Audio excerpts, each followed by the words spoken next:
record high of price of gas hit a record high of $4.17 per gallon in the U.S. on Tuesday. 1 year ago, the average cost was $2.74. CBS News foreign correspondent Ian Lee joins me now for more. Ian, we'll get to that price of gas in just a second, but I want to first ask you about this ceasefire Russia announced.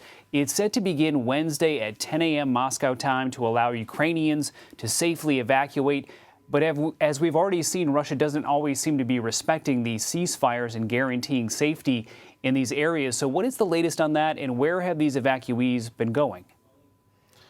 Well, tomorrow, Ben, they'll try it all over again. Russia announced yet another ceasefire so civilians can be evacuated to the rest of Ukraine and then onwards to neighboring countries. But Ukrainian officials are skeptical because they've seen time and time again where they've been violated, recently saying it's difficult to trust the occupier. But any halt in the violence is badly needed in cities like Kharkiv, Mariupol, and Sumy, where civilians have been trapped and killed by the heavy fighting.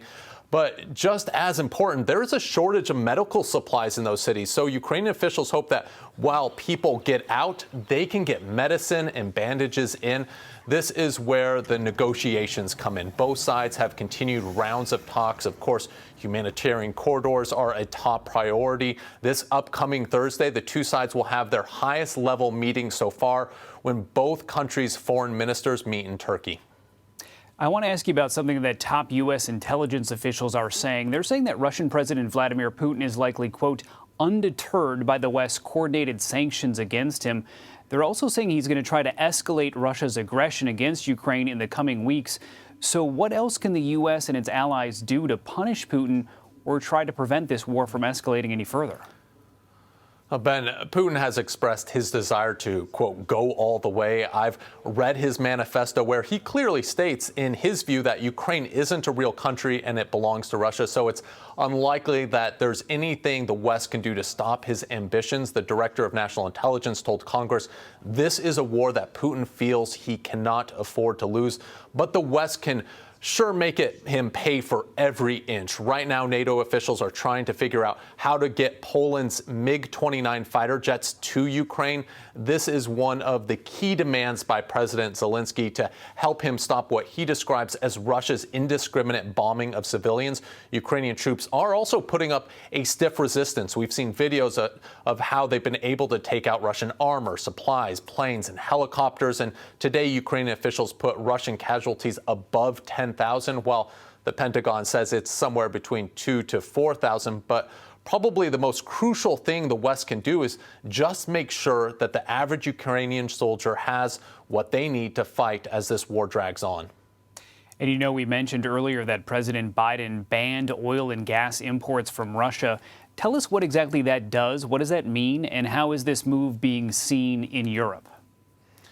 Yeah, the president has banned all energy imports, so not only gas and oil, but coal too. And this makes up about 8% of the energy consumed by the United States. But it's a blow against Moscow's main source of income. Russia's energy sector makes up a majority of the country's economy. The president said many Americans will see prices go up, adding, though, that defending democracy comes at a cost, but Washington is trying to ease the pain. Diplomats went to Venezuela to discuss getting that country's oil on the international market. The White House is looking for help from Gulf countries, and there's also Iran. Talks have progressed regarding the country's nuclear program, and their oil could be another source of energy. But on the other side, European nations have been more hesitant when it comes to banning Russian oil and gas, mainly because the continent gets about 40% of their gas from Russia. The White House says it doesn't expect, nor does it think that European allies are going to follow its example.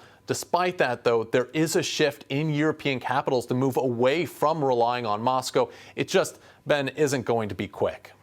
We're also seeing several large corporations moving away from them as well. They've stopped operating in Russia. This includes McDonald's, Starbucks, Apple. Is this kind of thing symbolic, or will this actually have a real impact on the country?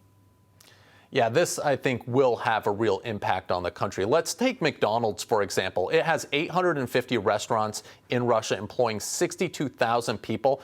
That's just one company. Now add on top of that the dozens of other companies that are pulling their businesses, and you can see how this could create a headache for the Kremlin.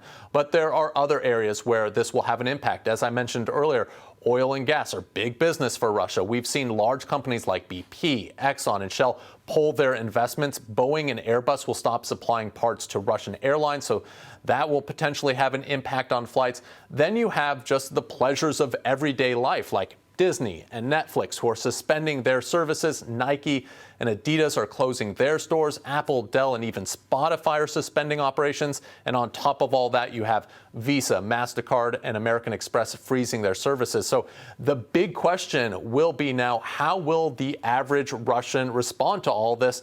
And for that, we're going to have to wait and see. Could be some real impacts on everyday life there. All right, Ian Lee, thanks so much. President Biden announced that the U.S. will ban imports on Russian gas and oil. He said Russia needs to be punished, even if that means gas prices will go up. CBS News senior White House and political correspondent Ed O'Keefe reports. We're banning all imports of Russian oil and gas and energy. President Biden's decision to target Russia's energy sector is designed to deprive Russian President Vladimir Putin of around $100 million in daily revenue. That means Russian oil will no longer be acceptable at U.S. ports, and the American people will deal another powerful blow to Putin's war machine. The move follows days of growing pressure to take action as the Russian military atrocities mount. But it comes with a steep price. Putin's war is already hurting American families at the gas pump. Today, the national average hit $4.17 a gallon, a record high. In 4 states, prices spiked at least 15 cents overnight. In Chicago, drivers were considering alternatives. Might be time for electric vehicle. Others trying to adjust. I'm an electrician, so I have my tools, I have everything. I have to drive this thing every single day. So there's no, I don't have an excuse. I can't tell my boss, well, gas is too much right now. I can't use my truck. It doesn't cut it. Economists warn the typical American household is now set to pour out nearly $2,000 more per year on gas. As prices soar, airlines will pass on the cost to flyers. Commuters are likely to pump the brakes on travel, and the cost of goods and services will climb due to higher shipping and delivery costs. We are concerned as a small business about it. Gaddafi Ismail runs Daloon Corp, a wholesaler in Northern Virginia, and worries he'll lose customers if he has to keep increasing prices. We had to increase our prices in the eggs we distribute, and milk and other related items that we distribute to the local bakeries. The president says the oil embargo will further squeeze Russia's economy, which today took another hit as 4 top American brands suspended operations: Coca-Cola, Pepsi, McDonald's, and Starbucks. 1 ruble is now worth less than 1 American penny.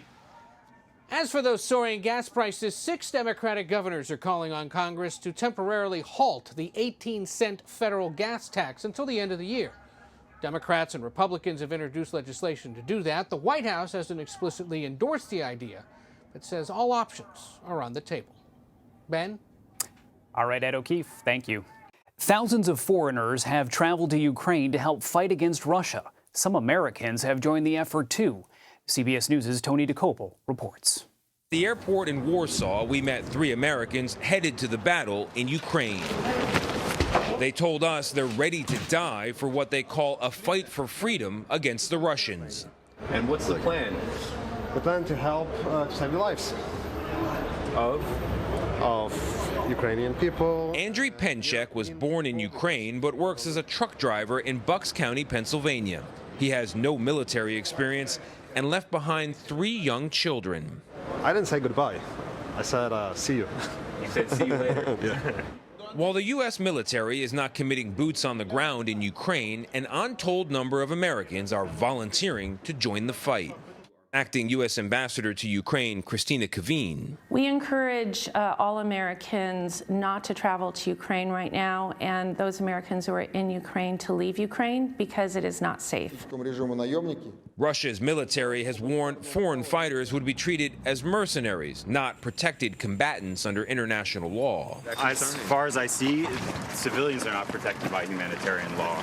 But the Russian threat has not deterred Christopher Callis, a pastry chef from New York who we spotted going back across the border after he evacuated his Ukrainian wife and baby to Portugal. He says he's not going to fight, but to help others. Are you worried? I am absolutely worried, yes. But I'm more worried for the people there who are not able to leave. Is this something you're prepared to die for? Yes. I want my child to have a Ukraine to go back to when she's grown up.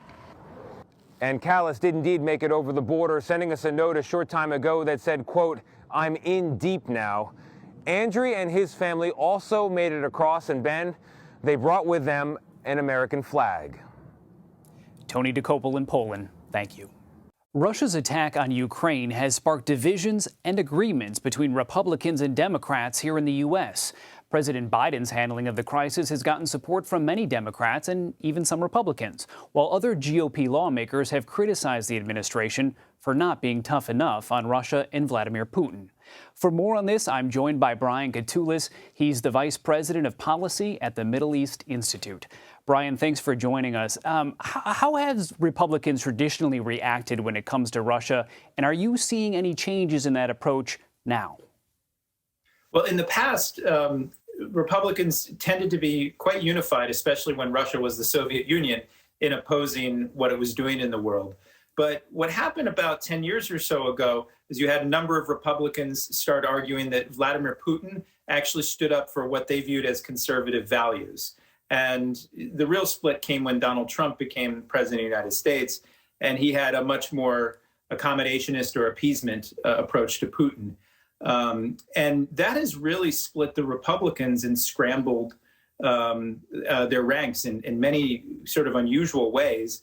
And now I think they're quite divided. There's been a bit of a rally around the flag and behind Biden approach over the last few days because of Putin's atrocities. But the Republicans themselves are still deeply split on a lot of national security questions, especially Russia. Yeah, you mentioned this rallying around the flag effect. You know, it's rare these days to see the parties here in Washington agree on anything, but they do seem somewhat united so far in this response to Russia. How important do you think that unity is?